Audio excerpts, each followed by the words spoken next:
Hey everyone, I thought I'd post a video here on the 5 things I always end up repeating to my beginner students. And probably the first one is just issues with the left hand. So an unstructured left hand, or and what I mean by that, it would be like what I call flyaway fingers. So I see this happen a lot, like one finger would be hanging out or sticking up. If you're doing this, definitely try to avoid that and keep your fingers nice and organized with the hand on the string. So don't let them fly away. Also, finger collapsing. This is a big one for beginners, where the finger collapses like this. And this is an easy one to fix. You just need to play on the tips of your fingers. This will ensure that you're developing finger strength, and eventually will lead to good vibrato and dexterity. So if your fingers are collapsing, try to fix that and play on the tips until you can get these joints nice and strong. The last one with the left hand that always goes wrong, and I mention this in every lesson to my beginner students, is their thumb being misaligned in the back. Thumb should always be behind your second finger, if you can see that. What usually happens is the student will put the thumb behind first finger if they shift or something like that, or it just ends up there. Sometimes we'll go too close to pinky. But anyway, just check your thumbs and make sure they're opposite of your second finger. The biggest one is I commonly see an incorrect bow hold. So sometimes I see too much space in the fingers, or not enough space, or a very common one I see is the rotation here. So you have to think about the weight transferring from the back of your body through your arm. I always kind of try to think of my bow arm like a garden hose. The water has to flow through it. And what happens when you go up to the hose and you put a little kink in it, the water doesn't flow, right? So what that means is if sometimes I see a very droopy elbow, and that means all the weight is actually going to the wrist. And sometimes I see the opposite of too much, which the weight is going here. Also, if anything, we want our fingers to be very flat on the bow. If anything, we might even have a slight curve towards the first finger. And to rotate over to this angle, a common thing that I see is sometimes people squish right here and there's no space right here. And this tells me that there's actually a lot of tension in the fingers. We need to make sure that we have space right here. And I commonly see that the thumb, sometimes we call it a hitchhiker thumb. It looks like this. So if you take your natural hand position, the hand just naturally wants to curve. The thumb naturally wants to curve. And if you have a hitchhiker thumb, that means that you're putting the pressure in your thumb. And many times if you have a hitchhiker thumb, it brings the wrist up, or sometimes I see the thumb slide through the bow. We never want that to happen. That's a really, really common one. And make sure that that thumb is nice and I guess I'm trying to say curved, but propped up, right where the frog meets the stick. Yeah, you just want to perch the edge of your thumb right there. I don't know if you can see that on the camera or not.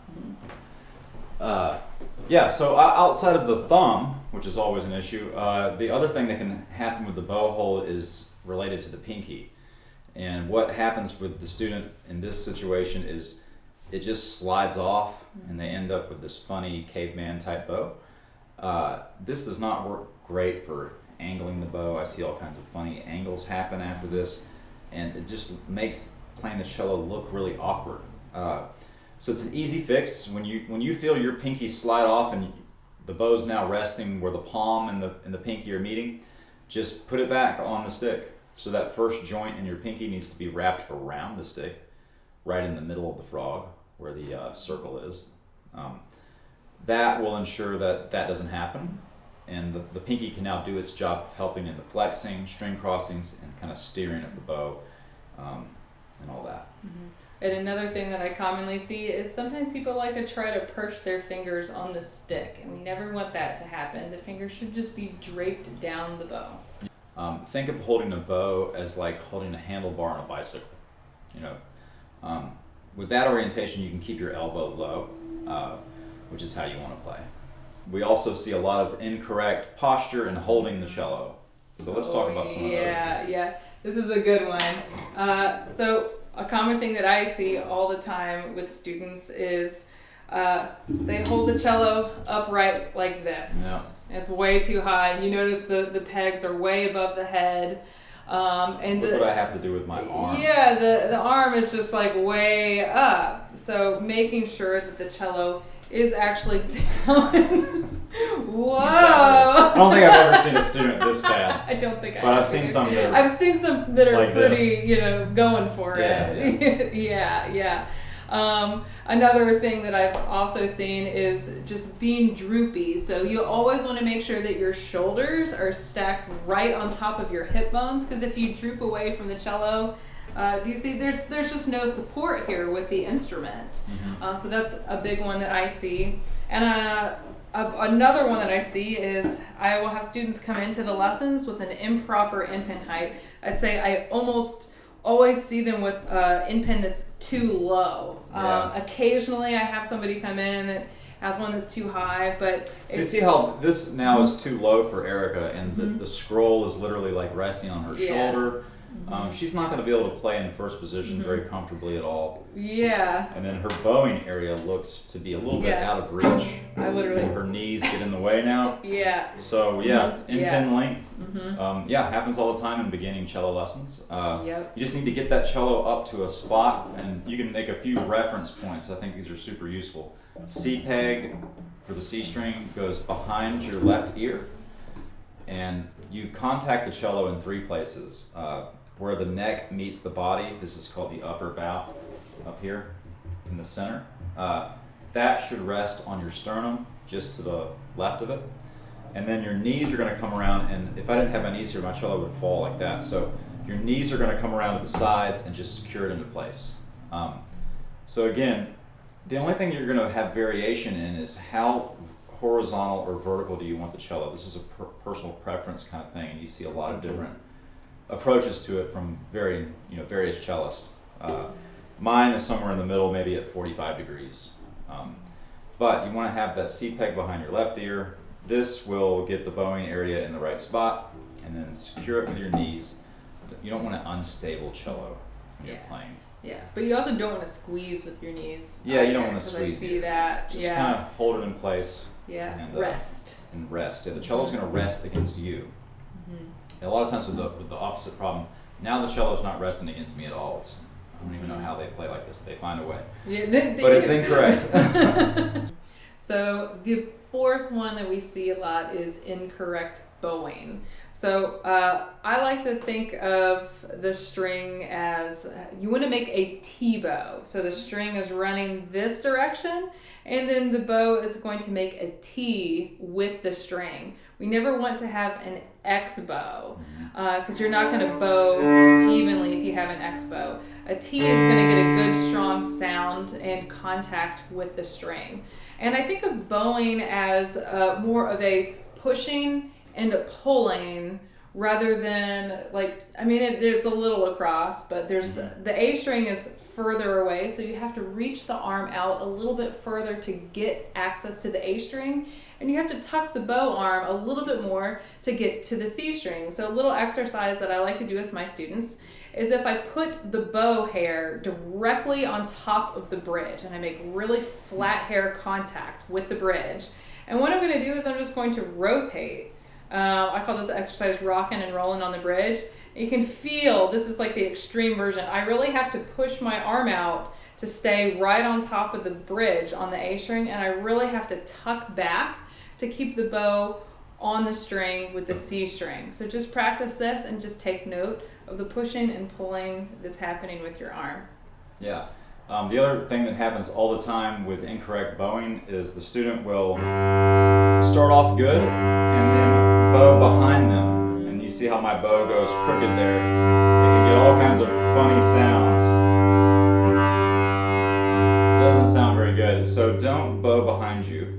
And don't bow in front of you. This is the other thing that happens. They bow this way. Instead, what you want to do is you pull the bow, and then right at about 90 degrees, you swing the elbow out. That way the bow can remain straight.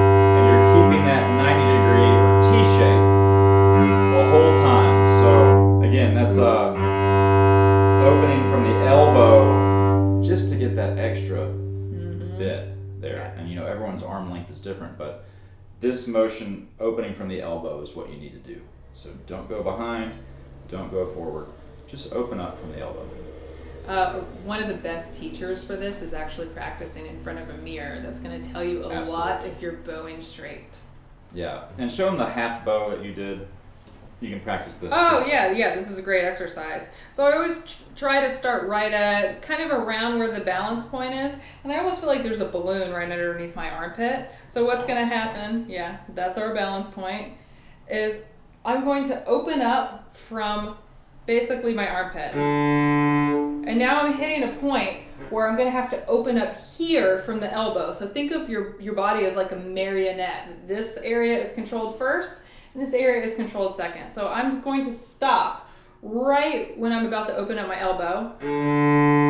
See, I opened up my elbow, and then I'm going to unfold. And now I'm about to start to use here. And it's a nice exercise. I'm putting these stops in it so I can really feel what my arm is doing. And then eventually, I'm going to try to get it to be really smooth and just one motion. Right. Yeah, I thought that was a great exercise and really demonstrates how you should bow. Yes, so the last one we're going to talk about today is intonation and ways we can improve that, and what are the most common issues with beginning cello students in intonation. In my experience, the most common issue for me is the first position just not being wide enough. So that octave with fourth finger in your open string is not quite stretched enough, and it's flat. Or first finger not being far back enough and it gets sharp. It needs to be. So if you can find the frame of your hand and match that octave with the major sixth, go back and forth, this will get the frame of first position in tune, which is when you're a beginning cellist, you're going to spend a lot of time in first position, honing that in and tuning. One of the most common things that I see for intonation is we use a lot of terms in lessons like sharp or flat.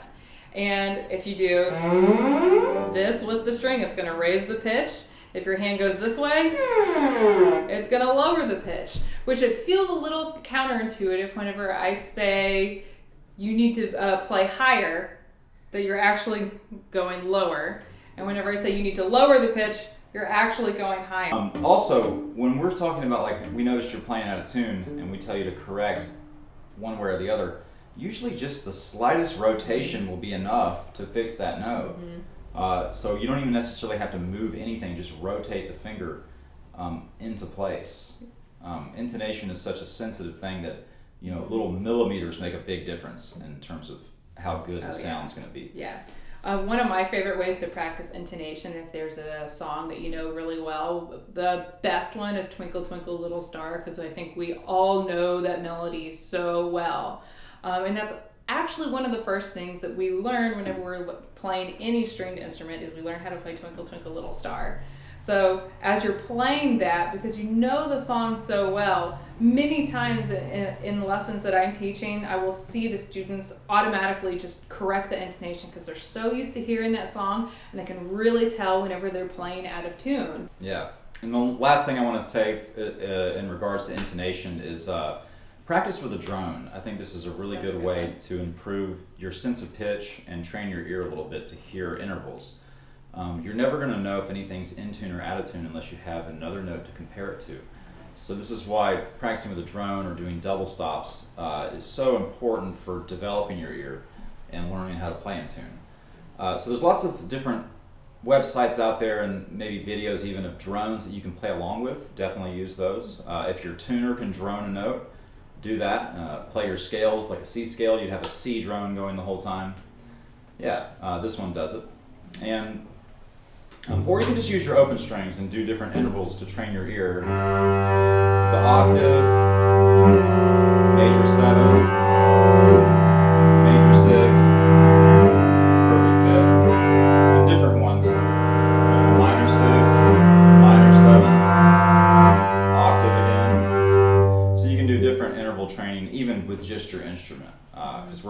fifths. G to D is the fifth. So knowing your intervals, knowing what they sound like, and working on your ear training is going to improve your pitch.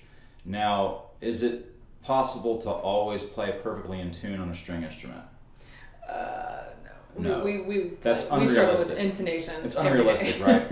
No matter how much you practice, there's just too much room for error for you to be always in tune. But what you can train yourself to do is fix out-of-tune notes really quickly on the fly so that the listener only hears the in-tune note. That's all they remember, is the part that was in tune. They don't remember the very beginning where you adjusted ever so slightly. So get in the habit of doing that. When you hear things that are out of tune to you, try to fix, wiggle the finger until it finds the right spot. All right, thanks for watching. If you enjoyed this video, go check out onlinecellolessons.org, where I have a whole video lesson archive and sheet music that you can print out. Highly recommend you check that out for more cello lesson videos.